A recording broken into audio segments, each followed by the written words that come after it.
Bon, est-ce que je garde les lunettes? Ouais, je pense que oui. Tweet. Bonjour et bienvenue sur Alecroscope, la chaîne faite avec le cœur et tournée avec les pieds. C'est un plaisir de vous retrouver pour cette 221e vidéo, il me semble, de mémoire. Auquel cas, je ferai une petite correction. J'espère que vous allez bien, il fait beau, il fait chaud, les beaux jours sont là. J'espère que vous profitez un minimum. Moi, ça va à peu près. Ça va à peu près. De mon côté, j'ai beaucoup de choses à préparer puisque les prochaines semaines vont être assez chargées. Donc en guise d'introduction, je tiens à vous rappeler que je serai présent à Japan Expo, non pas en tant qu'exposant mais en tant que soutien sur les stands des copains d'Ainokami et de Yum Yum Studio. N'hésitez quand même pas à venir me faire un petit coucou. J'aurai peut-être éventuellement quelques petites choses pour vous. Ça reste encore un petit peu à déterminer. Je serai également présent, bien évidemment, là par contre en tant qu'exposant, la semaine suivante au Festival Manga de Deauville pour sa première édition. Ça va être fantastique. Ça va être incroyablement génial. Je pense qu'on va passer un très très bon moment. Donc j'espère que si vous êtes du coin ou que au contraire vous profitez d'une petite balade en ville côtière pour venir faire un coucou, ce serait pas mal. Aujourd'hui, on va s'intéresser à notre arachnide préféré. J'ai nommé Spider-Man parce qu'en fait, je me suis fait la réflexion dernièrement. Est-ce que je fais un live? Est-ce que je fais pas un live? Est-ce que j'en parle sur Twitch? Est-ce que j'en parle pas sur Twitch? Est-ce que finalement je ferai pas plutôt une vidéo toute simple pour parler de mes dernières expériences de lecture et surtout de mon ressenti?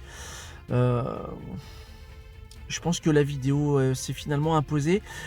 Pourquoi est-ce que j'ai décidé de parler de Spider-Man? Pour plusieurs raisons. La première étant bien évidemment, j'en ai déjà parlé, la disparition du regretté John Romita Sr. à qui l'on doit tout un pan iconographique de la mythologie de Spider-Man. C'est lui qui a donné vraiment l'essor et la dynamique que l'on connaît de notre cher Peter Parker, et ce pour de très nombreuses années.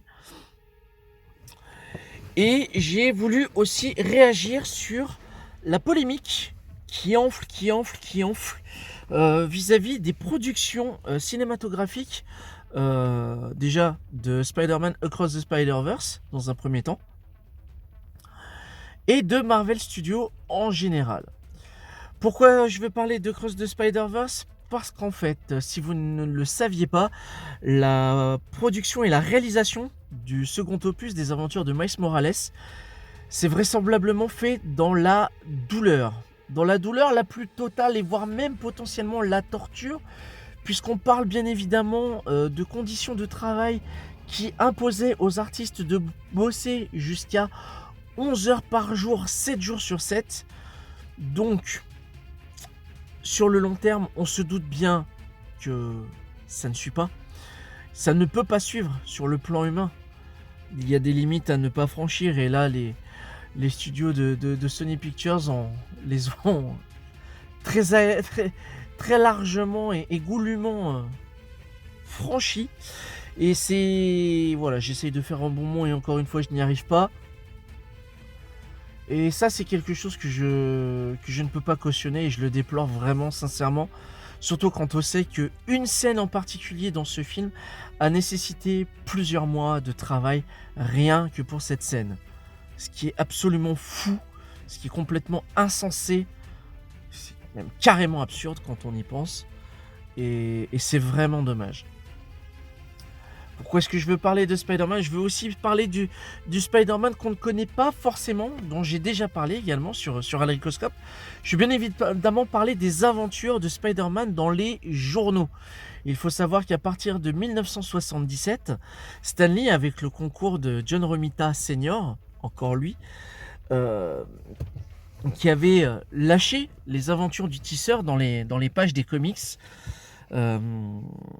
avait décidé en fait de conquérir un nouveau lectorat ensemble pour parler voilà, des aventures de Peter Parker sous forme de comic strip. Quelques cases qui posaient une situation, une aventure, un rebondissement. Et c'était une publication quotidienne. Entendez par là que les strips devaient tomber tous les jours. Et du lundi au dimanche, c'était vraiment une épreuve. Je pense qu'en termes de production, les dessins devaient être produits en amont pour se permettre en fait une régularité assurée derrière. Par la suite, John Romita travaillait pendant 3 ans, si je ne dis pas de bêtises, de 77 à 80. Et à partir de entre 80 et 81, c'est le frère de Stanley, Larry Lieber, qui va prendre le relais au niveau du dessin. Et il ne va pas durer très très longtemps, Larry, parce que je pense qu'il a dû s'apercevoir de l'incroyable tâche que ça a dû être pour lui de produire et de tomber de produire ce genre d'histoire et de dessin. Et ce sera un dénommé Fred Kida, dont je ne connaissais absolument pas le travail, qui va prendre le relais après Larry Lieber. Et on va voir que très progressivement, en termes de charte graphique, eh bien on va peu à peu s'éloigner du style très en rondeur, très dynamique, très punchy de John Romita Sr., même s'il va y avoir bien évidemment des lieux communs pour respecter une certaine charte visuelle. Je trouve ces strips absolument fantastiques, dans le sens où ce n'est absolument pas prise de tête. On suit des aventures vraiment intéressantes. On va de rebondissement en rebondissement. On s'attarde pas à des seconds schémas des seconds ou troisième niveaux de lecture, encore que par-ci par-là et disséminer certaines petites notions. Mais on est vraiment sur du divertissement de premier ordre. On est là pour divertir le lecteur, pour lui proposer une histoire d'aventure, une aventure fantastique, avec tout l'univers familier que l'on peut connaître de Spider-Man. Et c'est une version différente qui est proposée ici. On retrouve bien évidemment un thème qui est propre à John Romita Sr., surtout dans les premières années, qui perdure quand même hein, jusqu'en 1982, donc dans le troisième tome que l'on connaît actuellement publié chez Panini Comics. Parce qu'il faut savoir que Panini Comics avait déjà publié les strips dans une première édition qui avait été chapeautée, je crois, par Olivier Jalabert, si je ne dis pas d'ânerie. Et c'est par la suite une nouvelle édition qui a vu le jour, et c'est cette édition-là que je possède. Et il y a 3 tomes, donc 3 tomes pour une période de 77 à 82. Donc faites le calcul, voilà, environ 5 ans. Parce que ça ne couvre pas, ça ne fait pas de janvier à janvier. Il y a toujours un petit débordement qui se crée à chaque fois. Bref, tout ça pour dire que Spider-Man c'était vachement cool à cette époque-là, puisque voilà, il y a une certaine innocence, une certaine candeur propre à l'époque, une certaine naïveté. Au niveau du récit, voilà, je ne dirais pas que les Amazing Spider-Man comic strip étaient absolument cultes, sensationnels et vraiment top niveau. Il y a certaines longueurs, bien évidemment, il y a des petites phases de creux, mais l'intérêt est toujours là. L'intérêt est toujours là, et ça permet en fait de relancer, de proposer des situations vraiment particulières. On va avoir par exemple Spider-Man qui va se confronter à Kraven le chasseur, qui va être employé par Jonah Jameson pour démasquer l'imposteur.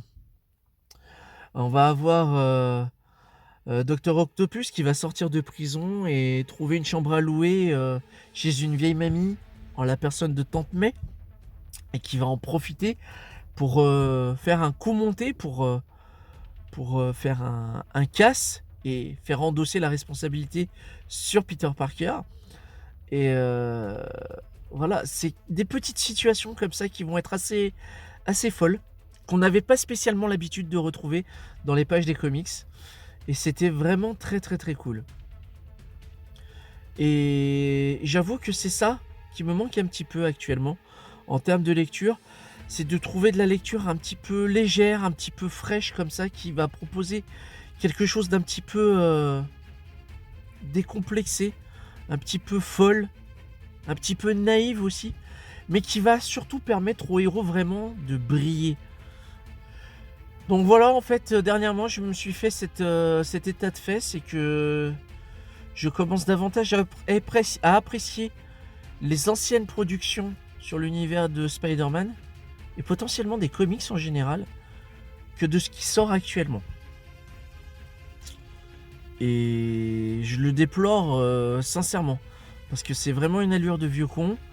Après, ça me permet aussi de combler quelques blancs, quelques lacunes que j'aurais pu potentiellement avoir sur l'univers du personnage sur telle ou telle période.